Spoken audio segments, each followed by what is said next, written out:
नमस्कार दोस्तों। Steam trap के बारे में डिस्कस कर रहे हैं और लास्ट पार्ट में हमने डिस्कस किया था कि स्टीम ट्रैप का ज़रूरत क्यों पड़ता है। हमने वाटर हैमर के बारे में बात किया था कि हैमरिंग हो जाता है स्टीम की लाइनों में अगर हम लोग कंडेंसेट ड्रेन न करें सही से, और स्टीम ट्रैप अगर ना रहे तो अगर पानी इकट्ठा हो जाए स्टीम की लाइनों में तो फिर ये हैमरिंग का प्रॉब्लम आता है। तो यहाँ पे हमने बताया था कि स्टीम टैप का ज़रूरत क्या है, फिर हमने डिस्क्राइब किया था स्टीम टैप कितने तरह के होते हैं और फिर स्टीम टैप का वर्किंग प्रिंसिपल बताया था। मैंने inverted bucket type of steam trap के बारे में बताया था कि वो कैसे काम करता है। Float and thermostatic steam trap के बारे में बात किया था, वो कैसे काम करता है। और ये दोनों ही टाइप जो है वो मैकेनिकल स्टीम ट्रैप है। और उसके बाद हमने उस लेक्चर को वहाँ एंड किया था। तो आज के इस वीडियो में उसी लेक्चर को हम लोग आगे बढ़ाते हैं और इसमें हम लोग बेसिकली पहले बात करेंगे थर्मोस्टैटिक स्टीम ट्रैप के बारे में, इसका वर्किंग प्रिंसिपल कैसे होता है। और फिर उसके बाद हम लोग बात करेंगे थर्मोडायनेमिक स्टीम ट्रैप के बारे में, वो कैसे काम करता है। और फिर फाइनली हम लोग इन्वर्टेड बकेट स्टीम ट्रैप के एडवांटेज एंड डिसएडवांटेज के बारे में बात करेंगे। फिर नेक्स्ट पार्ट में हम लोग थर्मोस्टैटिक स्टीम ट्रैप और थर्मोडायनेमिक स्टीम ट्रैप के एडवांटेज और डिसएडवांटेज की बात करेंगे। तो इस तरह से नेक्स्ट पार्ट में इस पूरे लेक्चर सीरीज को कंप्लीट करेंगे। तो आशा करता हूँ कि आपको ये वीडियो पसंद आएगा और आपको कोई डाउट होगा तो आप कमेंट बॉक्स में जरूर लिखिएगा। तो अभी स्टार्ट करते हैं। देखिए, थर्मोस्टैटिक स्टीम ट्रैप ना दो तरह का होता है और हमने लास्ट पार्ट में इसका वर्किंग प्रिंसिपल बताया ही था कि जो थर्मोस्टैटिक स्टीम ट्रैप इस बात पे डिपेंड कर इस डिफरेंसेस को यूटिलाइज करता है स्टीम को ट्रैप करने के लिए कि स्टीम जो है वो वाटर के जो प्रेशर है उसके सैचुरेशन टेम्परेचर, उस प्रेशर पे सैचुरेशन टेम्परेचर से ज़्यादा पे रहता है। और जबकि कंडेंसेट जो है वो सैचुरेशन टेम्परेचर पे बनता है और वो अल्टीमेटली उससे लोअर टेम्परेचर पे वो ठंडा हो जाता है। तो ये जो टेम्परेचर डिफरेंस है स्टीम और कंडेंसेट का, उसको यूटिलाइज करके जो ट्रैप बनाया जाता है उसको थर्मोस्टैटिक स्टीम ट्रैप बोलते हैं। और इसमें बेसिकली एक टेम्परेचर सेंसिंग एलिमेंट्स रहता है जो कि टेम्परेचर सेंस करता है और उसके आधार पे स्टीम ट्रैप को खोलता है या बंद करता है। तो दो तरह के होते हैं, एक जो है स्टीम ट्रैप है जिसमें बाई मेटालिक स्टीम ट्रैप दिख रहा है और दूसरा है जो बेलो टाइप्स ऑफ स्टीम ट्रैप है। ऐसे भी अरेंजमेंट दिख सकता है या फिर ऐसे भी दिख सकता है। ये दोनों ही टाइप के स्टीम ट्रैप में क्या खास बात है कि generally bellow type of steam traps में भी रहता है पहले स्ट्रेनर रहता है। तो जो भी मान लीजिए जैसे लास्ट टाइम में हम डिस्कस कर रहे थे कि ये एक स्टीम ट्रैप ऐसा है कि यहाँ पे जो एलिमेंट है उसमें बाई मेटालिक दो मेटल्स के स्ट्रिप लगे हुए हैं और स्ट्रिप इस तरह से लगे हुए हैं कि जब एकदम ठंडा है तो फिर तो ये एक तरह से एक्सपेंशन नहीं हुआ है, नॉर्मल अपने शेप में है। तो ये वाल्व जो है ये खुला रहता है। तो स्टार्टिंग में कंडेंसेट आया, ठीक है, कंडेंसेट आया और ये स्ट्रेनर के थ्रू इधर से गया और यहाँ से इसका इनलेट पोर्ट है, यहाँ से इधर गया और अल्टीमेटली ये वाल्व खुला है तो कंडेंसेट बाहर आ गया। उसी तरह कुछ नॉन कंडेंसेबल गैसेज भी आई, मान लीजिए कि एयर आई या फिर जो भी नॉन कंडेंसेबल गैसेज है वो भी बाहर चले गए। तो ये बाई मेटालिक स्टीम ट्रैप इस तरह से यहाँ से काम किया। अब मान लीजिए कि स्टीम आ गया या फिर गर्म कंडेंसेट आया, तो स्टीम जब आएगा तो जब स्टीम आएगा तो क्या होगा, स्टीम भी इधर से चला, लेकिन स्टीम जब इसके कांटेक्ट में आएगा ना इस बाई मेटालिक जो स्ट्रिप लगे हुए हैं, तो एक डिफरेंशियल दो मेटल के स्ट्रिप लगे रहते हैं, डिफरेंशियल एक्सपेंशन होता है और एक्सपेंशन की वजह से क्या होता है कि जब ये गर्म हो जाता है ठीक ठाक, तो गर्म होने की वजह से क्या होता है कि ये एक्सपैंड होता है और अल्टीमेटली ये वाल्व बंद हो जाता है। यहाँ पे वाल्व बंद हो गया तो स्टीम यहाँ पे ट्रैप हो गई। अब स्टीम यहाँ पे रह गई, अब स्टीम यहाँ पे रह गई तो स्टीम बाहर निकल नहीं रही है, स्टीम ट्रैप हो गई है। फिर क्या होगा, थोड़ी देर बाद धीरे धीरे ये फ्लो बंद हो गया, धीरे धीरे ये एक हीट ट्रांसफर कन्वेक्शन और रेडिएशन की वजह से हीट जो है बाहर निकलेगी और बाहर निकलने की वजह से क्या होगा कि स्टीम धीरे धीरे कंडेंस हो जाएगा, ठंडा हो जाएगा। और जब ठंडा हो जाएगा तो धीरे धीरे जो एक्सपेंशन हुआ था गर्म होने की वजह से वो एक्सपेंशन वापस नहीं रहेगा और इस तरह से ये ट्रैप खुल जाएगी। तो ये इस तरह से थर्मोस्टैटिक स्टीम ट्रैप, यहाँ टेम्परेचर डिफरेंस को यूटिलाइज किया जा रहा है और इस वजह से स्टीम को ट्रैप किया जा रहा है। दूसरा जो ट्रैप होता है वो बेलो ट्रैप ट्रैप होता है। इसमें क्या होता है कि बेलो जो रहता है जो कि एक तरह से वाल्व के ट्रैप के बॉडी से ही अटैच रहता है। और बेलो में क्या करते हैं कि बेलो के अंदर लिक्विड भर देते हैं और फिर उसमें वैक्यूम पूल कर देते हैं। तो मान लीजिए कि बेलो है, मान लीजिए बेलो मेरी ड्राइंग्स तो ऐसे है ही, ये बेलो है। अब इसमें बेलो में लिक्विड भर दिया। अब लिक्विड ऐसा भरते हैं ना कि उसका सैचुरेशन टेम्परेचर जो है वाटर के सैचुरेशन टेम्परेचर से हल्का कम ही हो, ऐसे लिक्विड को भर दिया और भर के यहाँ पे लगा दिया। तो ये एक नॉर्मल स्टेज में ना ये क्या रहता है, ये वाल्व खुला ही रहता है, जैसे इस स्टेज में है थोड़ा सा और ये ऊपर ही रहेगा, ठीक है। अब क्या हुआ, मान लीजिए कंडेंसेट आई, कंडेंसेट आकर के क्या होगा, कंडेंसेट आएगा या फिर नॉन कंडेंसेबल जो गैसेज आएंगी वो दोनों वापस चले, ये वाल्व तो खुला है तो कंडेंसेट भी निकल गई और आपका ये आपका नॉन कंडेंसेबल गैसेज भी ये सारे निकल गए। फिर उसके बाद जब स्टीम आता है ना, तो स्टीम तो गर्म रहता है, स्टीम के जब कांटेक्ट में आता है तो अंदर का जो बेलो के अंदर का जो लिक्विड होता है ना, वो वेपोराइज हो जाता है। और लिक्विड लिक्विड जब वेपोराइज हो जाता है तो बेलो का जो इंटरनल प्रेशर जो होता है ना, बेलो के अंदर जो इंटरनल प्रेशर होता है, वो बाहर का जो कंडेंसेट और एक्सटर्नल प्रेशर है उससे भी उससे ज़्यादा हो जाता है। और उससे ज़्यादा होने की वजह से मतलब ये बाहर जो प्रेशर लगा रहा है और इंटरनल जो प्रेशर लग रहा है, ये जो वेपोराइज होने की वजह से, तो वो क्या होता है, इसको इस बेलो को लेकर के एक्सपैंड करा देता है और यहाँ पे बल्ब बंद हो जाती है। फिर उसके बाद क्या होगा, धीरे धीरे स्टीम जो है, यहाँ पे जो स्टीम जो ट्रैप हो गई थी, वो धीरे धीरे कन्वेक्शन और रेडिएशन की वजह से हीट ट्रांसफर होगा, और वो क्या होगा, स्टीम कंडेंसेट में कन्वर्ट हो जाएगा। और कन्वर्ट होने की वजह से अल्टीमेटली क्या होगा कि फिर ये ठंडा हो जाएगा, और ठंडा होने के अंदर की लिक्विड जो है वो एक प्रकार से अंदर की लिक्विड भी कंडेंस हो जाएगी। और अंदर की लिक्विड कंडेंस हो जाएगी तो क्या होगा कि बाहर का जो एक्सटर्नल प्रेशर है जो स्टीम और कंडेंसेट का, उस इस बेलो को वापस बंद कर देगा, क्योंकि अंदर का प्रेशर कम हो जाएगा। तो इस तरह से ये कॉन्ट्रैक्ट हो जाएगा और वापस खुल जाएगा ट्रैप। तो इस तरह से ये काम करता है। तो अगर इस वर्किंग प्रिंसिपल को आपने ठीक से समझ लिया, तो एक बात यहाँ पे समझ में आ रहा है कि यहाँ पे वाटर लॉगिंग का प्रॉब्लम हो सकता है, क्योंकि ट्रैप जो है तब तक नहीं खुलेगा जब तक कि इसका टेम्परेचर सैचुरेशन टेम्परेचर से कम ना हो जाए। और ये डिफरेंस आप जब हम एडवांटेज डिसएडवांटेजेस के बारे में बात करेंगे तब हम इस बारे में बात करेंगे। दूसरी बात कि स्टार्टिंग में ये एकदम ये ट्रैप खुला रहेगा, ओपन रहेगा, क्योंकि ठंडा रहेगा, तो जो भी नॉन कंडेंसेबल गैसेज जाएंगी स्टार्टिंग में वो आसानी से निकल सकती है। तो इसका एडवांटेज बात करेंगे, एडवांटेज डिसएडवांटेज के बारे में अच्छे से। जब तीनों ही ट्रैप को अच्छे से समझ लेंगे तब हम कंपेयर करना ईजी रहेगा। इसीलिए मैं इसको अभी स्टार्टिंग में ही एडवांटेज और डिसएडवांटेजेस के बारे में बात नहीं कर रहे हैं।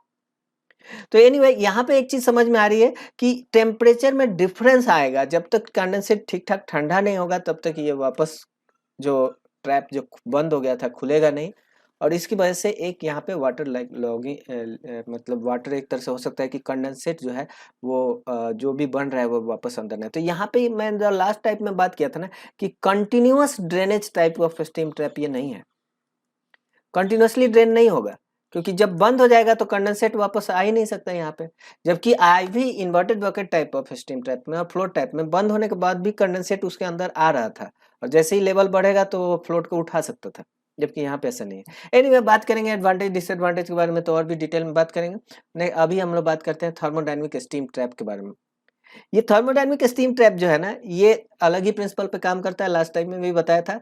इसमें मूविंग पार्ट एक बस ये डिस्क रहता है। अगर आपको यहाँ पे डायग्राम में अच्छे से दिख रहा हो तो यहाँ पे दिखेगा ये डिस्क है, और ये इसका इनलेट पोर्ट है। और आउटलेट पोर्ट यहाँ पे थोड़ा सा आपको क्लैरिटी से नहीं दिखा, यहाँ से भी एक एक ग्रुप्स है जो कि मैंने यहाँ पे दिखाया, यहाँ से आउटलेट पोर्ट से, और ये अल्टीमेटली ये ऐसे करके घूम के इससे जाएगा। तो जब स्टार्टिंग में कंडेंसेट आएगा तो कंडेंसेट आया और स्ट्रेनर के थ्रू जाता है, नॉन कंडेंसेबल गैसेज भी हैं, और स्ट्रेनर के साथ ये इनलेट के साथ इधर आई, और कंडेंसेट जो भी है ये आई। और ये कंडेंसेट और ये जो नॉन कंडेंसेबल गैसेज हैं ये मिल करके प्रेशर लगाते हैं, और प्रेशर लगाने की वजह से ये जो डिस्क है ना, डिस्क को उठा देता है। तो डिस्क मान लीजिए आपका यहाँ से जो है उठ करके यहाँ तक एकदम टॉप तक आ गया। तो डिस्क तो यहाँ तक आ गया, क्यों? क्योंकि कंडेंसेट ने प्रेशर लगाया, प्रेशर लगाने की वजह से इसका जो ग्रेविटी यानी वेट जो था, वेट को ओवरकम कर गया और प्रेशर लगा के उठा दिया। और इसके बाद अल्टीमेटली क्या होगा कि कंडेंसेट और जो भी नॉन कंडेंसेबल गैसेस थे वो वापस बाहर निकल गए। ठीक है, तो ये तो इस तरह से आसानी से काम कर रहा है। अब मान लीजिए कि हॉट कंडेंसेट चला और स्टीम चला। हॉट कंडेंसेट और स्टीम जब आएगा तो यहाँ पे एक चीज देखिए कि यहाँ से जैसे यहाँ पे जो प्रेशर है स्टीम का प्रेशर यहाँ पे, और इधर आउटलेट पोर्ट में स्टीम का प्रेशर कम रहेगा, ये तो एटमॉस्फेयर से कनेक्टेड रहता है, या फिर लो प्रेशर सिस्टम में से कनेक्टेड रहेगा। और इस तरह से यहाँ पे जो भी स्टीम जो यहाँ से घुसा है, ये स्टीम जो घुसा है यहाँ से जब इधर आता है तो यहाँ पे स्टीम या कंडेंसेट का एरिया भी बढ़ जा रहा है। एरिया बढ़ने से और इधर प्रेशर कम होने की वजह से अगर गर्म कंडेंसेट आएगा ना तो लो प्रेशर होने की वजह से उसमें फ्लैश होने की टेंडेंसी रहेगी, तो फ्लैश हो गया। तो जो भी गर्म कंडेंसेट आया या फिर स्टीम भी आया वो यहाँ फ्लैश हुआ, तो फ्लैश होने की वजह से क्या होगा, और एरिया भी बढ़ा है, इसके मतलब वजह से क्या होगा, जब फ्लैश होता है ना तो स्टीम का जो पानी का जो वॉल्यूम है ना 1600 टाइम्स बढ़ जाता है, 1600 टाइम्स। और 1600 टाइम्स अगर बढ़ा है तो इसका मतलब क्या होगा कि अगर वॉल्यूम फिक्स है और 1600 टाइम्स मतलब एरिया फिक्स है और 1600 टाइम्स वॉल्यूम बढ़ा है, तो एक ही उपाय है कि वेलोसिटी बढ़ना है। और वेलोसिटी जब बढ़ेगा तो यहाँ का प्रेशर घट जाएगा, और यहाँ का जब प्रेशर घटेगा ना, तो जिस प्रेशर की वजह से ये उठा हुआ था, डिस्क टॉप में बैठा हुआ था, ये डिस्क में उतना प्रेशर रहेगा नहीं, और वो प्रेशर रहने की ना रहने की वजह से क्या होगा, ये डिस्क धीरे धीरे नीचे की तरफ आने लगेगा। मान लीजिए डिस्क का वेट जो है वो प्रेशर की वजह से वो प्रेशर होल्ड किया हुआ था, बट प्रेशर ही कम हो गया तो ये डिस्क जो है नीचे आने लगेगा, और जैसे नीचे आएगा तो जो भी स्टीम जो बन रहा था, जो फ्लैशिंग होने की वजह से जो स्टीम बन रहा था, ये वापस ऊपर टॉप में चला जाएगा। ठीक है, तो ये वापस टॉप में चला गया, तो इसकी वजह से क्या होगा कि वो स्टीम जो टॉप में गई, वो भी टॉप में स्टीम जा करके प्रेशर लगाएगी, और प्रेशर लगा करके अल्टीमेटली इस डिस्क को पूरा बंद कर देगी, और स्टीम जो है ट्रैप हो जाएगा, स्टीम बाहर निकलना बंद हो जाएगा। और ऑब्वियसली स्टीम जो ऊपर से प्रेशर लगा रही है वो लार्जर एरिया में लगा रही है, और यहाँ से जो स्टीम और नीचे वाली जो स्टीम है वो तो बहुत छोटी एरिया में प्रेशर लगा रही है, तो वो उतना प्रेशर ओवरकम नहीं कर पाएगी, ऊपर से इसका डिस्क का वेट भी है, तो ये बंद रहेगा। और ये तब तक बंद रहेगा जब तक कि यहाँ का जो स्टीम है वो कंडेंस ना हो जाए, क्योंकि ऊपर का प्रेशर जब तक कम नहीं होगा, नीचे का प्रेशर उसको ये खोल नहीं पाएगा। क्यों? क्योंकि नीचे वाली एरिया कम है, ऊपर ज्यादा एरिया में लग रहा है प्रेशर, तो ऑब्वियसली फोर्स ज्यादा लग रहा है, तो ये स्टीम का कंडेंस होना जरूरी है। और ये तब होगा जब धीरे धीरे आपका ठंडा होगा, हीट ट्रांसफर होगा, और हीट ट्रांसफर होने की वजह से यहाँ से हीट निकल गया। हीट में, चलो मैं रेड कलर से दिखा देता हूँ। हीट जो है radiation heat transfer, convection heat transfer, ये हीट ट्रांसफर की वजह से क्या होगा, ये स्टीम जो है कंडेंस हो जाएगा, और जब स्टीम कंडेंस हो जाएगा तो ऊपर की प्रेशर गिरेगी, ऊपर की प्रेशर गिरेगी तो इधर स्टीम कंडेंस हुआ, यहाँ का भी स्टीम कंडेंस हुआ, तो अल्टीमेटली कंडेंसेट का प्रेशर ओवरकम कर जाएगा इसके वेट को, और ये वापस डिस्क खुल जाएगी। तो यहाँ पे देखिए प्रिंसिपल क्या काम कर रहा है, इसमें प्रिंसिपल क्या काम कर रहा है कि जो वाटर माने कंडेंसेट जो फेज चेंज हो रहा है, उस फेज चेंज होने की वजह से ये जो डायनेमिक कंडीशन हो रही है, उसकी वजह से प्रेशर इम्बैलेंस हो रहा है, और उसकी वजह से ये जो डिस्क है ऊपर नीचे हो रहा है, और इस तरह से थर्मोडायनेमिक स्टीम ट्रैप काम करता है। इसके बारे में भी एडवांटेज डिसएडवांटेज के बारे में बात करेंगे तो बहुत अच्छे से क्लैरिटी हो जाएगा। तो अभी इसको यहीं पे स्टॉप करते हैं, हम नेक्स्ट अब बात करते हैं पहले inverted bucket type of steam trap के बारे में हम लोग बात करते हैं। यहाँ पे भी इस यही दिखाया है, ये एक ट्रैप को डिटेल में दिखाया। तो अब हम इन्वर्टेड बकेट स्टीम ट्रैप के एडवांटेज एंड डिसएडवांटेजेस के बारे में बात करते हैं, तो थोड़ा और क्लैरिटी होगा ये सारे स्टीम ट्रैप के बारे में। हमने बात किया था इन्वर्टेड बकेट स्टीम ट्रैप के, पहले इसके एडवांटेजेस के बारे में बात करते हैं। हमने बात किया था इन्वर्टेड बकेट स्टीम ट्रैप है वो continuous drainage type of steam trap है, continuous drainage and intermittent discharge. यानी क्या हुआ, जो जो कंडेंसेट, जैसे ही कंडेंसेट बनेगा वो कंडेंसेट है वो यहाँ पे आ जाएगा, अल्टीमेटली यहाँ से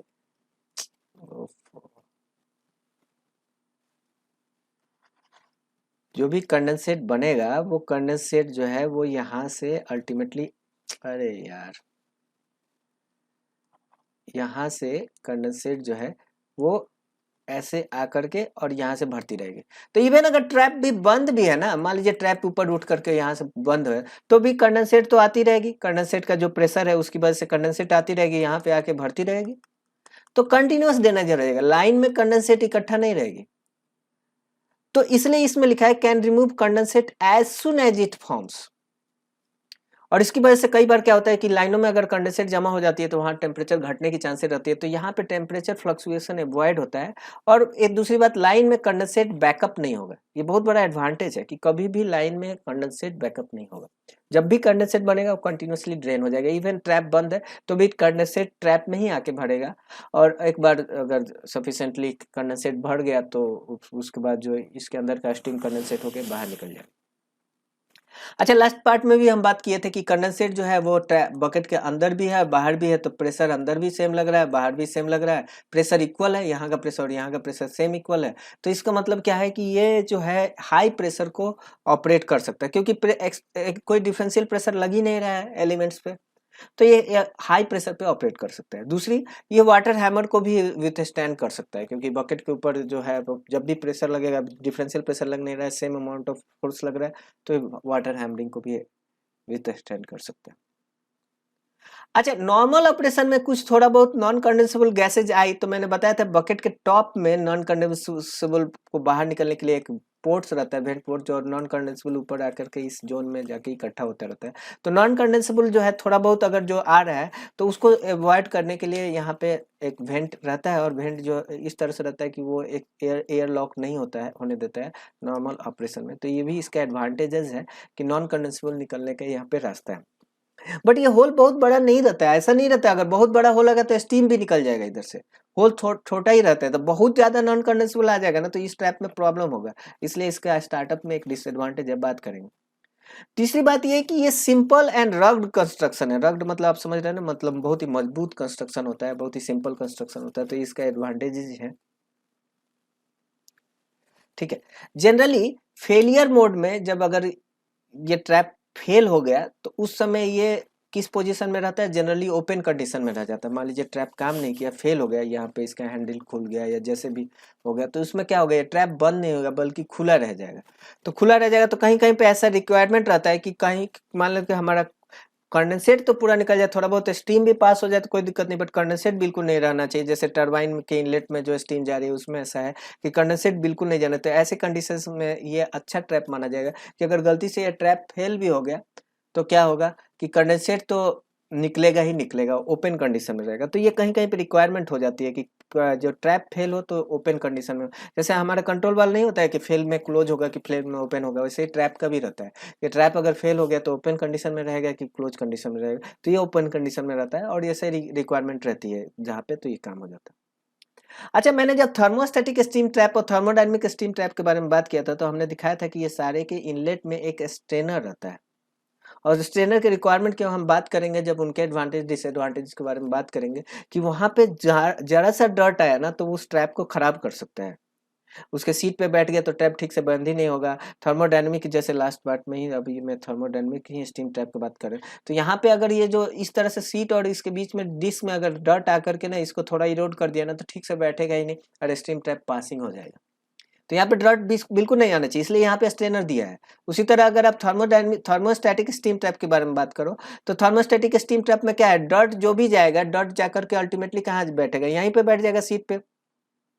तो डर्ट अगर सीट पे बैठ रहा है, तो डर्ट अगर सीट पे बैठ रहा है तो यहाँ पे फिर ये ठीक से स्टीम ट्रैप बैठेगा नहीं और स्टीम ट्रैप पासिंग हो जाएगा। तो इसलिए यहाँ पे भी स्ट्रेनर दिया गया है। जबकि इसमें क्या है, इसका जो सीट है एक तरह से देखो तो सीट तो टॉप पे है, सीट आपका यहाँ पे टॉप पे है, तो इसका मतलब जो भी डर्ट जाएगा, डर्ट तो यहाँ तक नहीं जाएगा, डर्ट जो भी जाएगा वो अल्टीमेटली यहाँ पे आकर के, मान लीजिए डर्ट को मैं ब्लैक कलर से दिखा रहा हूँ, डर्ट यहाँ पे आके इकट्ठा होकर रहेगा। तो सीट पे तो जाके नहीं बैठ रहे हैं, तो डर्ट यहाँ पे इकट्ठा होकर रहेगा, और जब ट्रैप खुलेगा तो पानी के फ्लो के साथ ये भी डर्ट भी बाहर निकल जाएगा आराम से, समझ गए। तो यहाँ पे डर्ट्स एक बहुत बड़ा प्रॉब्लम नहीं हो रहा है, ये ओरिफिस को एक तरह से क्लॉग नहीं कर रहा है, तो ये डर्ट जो है ऑटोमेटिकली यहाँ पे फ्लश हो जा रहा है। ये चीज यहाँ पे दिखाया गया है, यहाँ पे जो डर्ट्स है वो ऑटोमेटिकली फ्लश हो जाता है। तो ये इसका बहुत बड़ा एडवांटेज हो गया कि डर्ट्स की वजह से आपका जो ओरिफिस प्लग नहीं हो रहा है। बल्कि अगर ये चीज ऐसा रहता है, पोर्ट ऐसा रहता है जैसे नीचे की तरफ रहता है, जैसे इस केस में थर्मोस्टैटिक स्टीम ट्रैप में, तो जो भी डर्ट है उसका नीचे वाला पार्ट यही मिल रहा है, यहीं पे आके इकट्ठा हो जाएगा और इस तरह से इस पोर्ट प्लग कर सकता है। ठीक है, तो ये चीज यहाँ पे दिखाया गया। अच्छा, कुछ डिसएडवांटेजेस के बारे में बात किए थे हमने लास्ट पार्ट में, जब इसको समझाया था तो हमने बताया था कि स्टीम जो है जब आता है तो स्टीम जो है वो, मान लीजिए यहाँ पे स्टीम आया, ट्रैप में स्टीम जब आता है तो स्टीम जो है वो ये रास्ता इसलिए नहीं पकड़ पाता है क्योंकि यहाँ पे एक वाटर का सीलिंग रहता है, तो स्टीम को अल्टीमेटली एक ही रास्ता है कि वो टॉप में जाके बैठे रहे। लेकिन अगर मान लीजिए वाटर सीलिंग अगर किसी वजह से खत्म हो गया तो क्या होगा, स्टीम को तो रास्ता मिल जाएगा, स्टीम नीचे से भी निकल सकता है और ये ट्रैप पासिंग हो जाएगा। इसलिए वाटर सीलिंग मस्ट है। मान लीजिए कि आप ट्रैप इस टाइम पे लाइन में ले रहे हैं जबकि पूरा स्टीम ही है, तो एक प्रकार से सीलिंग जनरेट ही नहीं हो पाएगी और स्टीम तो बाहर निकलने लगे। सपोज कीजिए कि एक ड्राई स्टीम लाइन पे आप इस ट्रैप को फर्स्ट टाइम लाइन में ले रहे हो, तो स्टार्टिंग में जो भी स्टीम आएगा वो स्टीम तो डायरेक्ट ड्राई स्टीम या सैचुरेटेड या सुपरहीटेड स्टीम है, तो वो डायरेक्टली बाहर निकलने लगेगा क्योंकि इसमें सीलिंग है ही नहीं, वाटर का सीलिंग है ही नहीं, तो स्टीम को एक रास्ता मिल जाएगा। तो वाटर सीलिंग इसमें मस्ट है, ये इसका डिसएडवांटेज बोल सकते हैं कि वाटर सीलिंग करने में अगर नहीं किया तो फिर गड़बड़ हो जाएगा। और कई बार क्या है कि आपने वाटर सीलिंग तो दिया है और मान लीजिए सिस्टम का प्रेशर घट गया, जो यहाँ पे जो स्टीम का जो हेडर प्रेशर था वो घट गया, तो घटने से क्या हो सकता है कि यहाँ का वाटर वेपोराइज हो गया। वाटर वेपोराइज होने की वजह से वाटर सीलिंग तो था बट वेपोराइज होकर स्टीम में कन्वर्ट हो गया, तो सील ब्रेक हो गया और स्टीम पासिंग हो सकता है। तो ये सब्जेक्ट टू लूजिंग प्राइम है, इसलिए अगर सडन ड्रॉप होता है स्टीम प्रेशर में तो ये फ्लैश हो सकता है और इस तरह से सीलिंग ब्रेक हो सकता है और स्टीम पासिंग हो सकता है, तो इसका एक डिसएडवांटेज बहुत बड़ा हो गया। अच्छा, दूसरी बात ये कि जो स्टार्टिंग में अगर बहुत ज्यादा एयर है, मान लो कि लाइन पूरी खाली थी और आपको एयर निकालना है, तो स्टार्टिंग में बहुत ज्यादा एयर आया ना, तो यहाँ पे एयर निकलने का बहुत बड़ा रास्ता नहीं है, क्योंकि ये बहुत छोटा सा पोर्ट है। अगर बड़ा पोर्ट कर दोगे तो स्टीम भी यहाँ से निकलने लगेगी, और स्टीम भी निकल करके यहाँ पे मान लीजिए इकट्ठा होता रहेगा, तो बायंसी फोर्स ही नहीं क्रिएट होगी। जो भी स्टीम आए बाहर चली गई, तो इस पे यहाँ पे स्टीम इकट्ठा नहीं होगा, तो बायंसी फोर्स लगेगी कैसे, ये ट्रैप बंद होगा कैसे? तो इसलिए स्टीम जो है बहुत ज्यादा ना निकले, थोड़ा बहुत नॉन कंडेंसेबल सिर्फ निकले, तो नॉन कंडेंसेबल निकलने के लिए यहाँ पे एक वेंट पोर्ट दिया रहता है। लेकिन स्टार्टअप के दौरान अगर बहुत ज्यादा नॉन कंडेंसेबल आ गया, तो वो नॉन कंडेंसेबल इस छोटे से पोर्ट से नहीं निकल सकता, तो इसलिए यहाँ पे एयर लॉक हो सकता है अगर बहुत ज्यादा नॉन कंडेंसेबल आ रहा है स्टार्टिंग में। तो तीसरी बात, हमने बात किया था कि ये कंटिन्यूअस ड्रेनेज है, माने जो भी कंडेंसेट है वो आप यहाँ पे ट्रैप के अंदर आ जाता है। और मान लीजिए ट्रैप बंद है, शट डाउन हो गया, प्लांट शट डाउन हो गया, तो प्लांट शट डाउन हो गया तो क्या होगा, यहाँ पे जो भी कंडेंसेट है वो यहीं के वहीं बंद रह जाएगी। ये तो ट्रैप जो है वो मान लो, तो ये ट्रैप, जो भी ट्रैप के अंदर जो कंडेंसेट है वो यहीं के यहीं बंद हो जाएगी। क्यों? क्योंकि कंडेंसेट कैसे निकल रहे हैं, माने लाइन का जो प्रेशर है वही पुश करके कंडेंसेट को बाहर निकाल रहा है। लाइन का प्रेशर जो है वो पुश करके कंडेंसेट को बाहर निकाल रहा है। मान लो कि लाइन में प्रेशर ही खत्म हो गया, बंद हो गया, तो यहाँ पे कंडेंसेट जो इकट्ठा है वो यही इकट्ठी रह जाएगी। और मान लो ऐसे कंडीशन में ये ट्रैप लगाया गया है जहाँ का टेम्परेचर जो है फ्रीजिंग टेम्परेचर से कम है, तो वहाँ पे कंडेंसेट जो है यहाँ पे फ्रीज हो सकता है, और फ्रीज होकर के इस ट्रैप को डैमेज कर सकता है। ये एक बहुत बड़ा पॉइंट रहेगा, हम हर एक स्टीम ट्रैप में इस पॉइंट को यूज करेंगे। जैसे डर्ट्स का पॉइंट में के बारे में हम यूज किया था, वैसे इसको भी यूज करेंगे, एडवांटेज डिसएडवांटेज में हमने बात किया था।